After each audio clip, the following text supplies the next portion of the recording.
আসসালামু আলাইকুম রহমতুল্লাহ। বন্ধুরা স্লোগান দিচ্ছেন, মেহরবানি করে স্লোগান বন্ধ করুন। আমি আবার সালাম দিচ্ছি, আসসালামু আলাইকুম রহমতুল্লাহ। কেমন আছেন আপনারা সবাই? প্রিয় নারায়ণগঞ্জবাসী, যুগ যুগ ধরে আপনারা বড় কষ্টে আছেন। নারায়ণগঞ্জকে সন্ত্রাসের রাজধানী বানিয়ে রাখা হয়েছিল।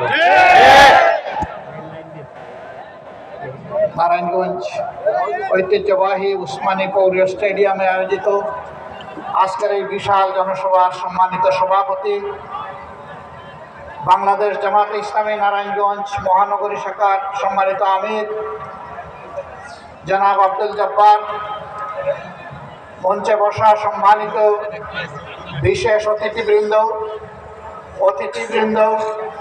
বিভিন্ন শ্রেণী, পেশা এবং ধর্মের সম্মানিত ব্যক্তিবর্গ, শহীদ পরিবারের সম্মানিত সদস্যবৃন্দ, আহত সহযোদ্ধাবৃন্দ, প্রিয় নারায়ণগঞ্জবাসী, সাংবাদিক বন্ধুগণ, আমি আল্লাহ তাবারক ওয়া তাআলার শুকরিয়া আদায় করছি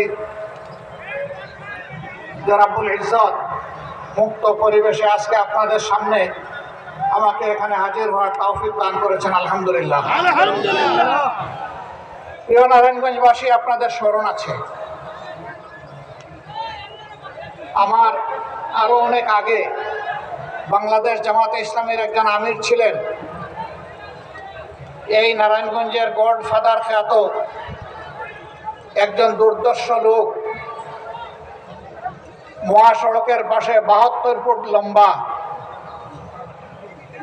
একটা ব্যানার টানিয়ে রেখেছিলেন। উনি সেই ব্যানারে লিখেছিলেন, অমুকের প্রবেশ নারায়ণগঞ্জে নিষিদ্ধ।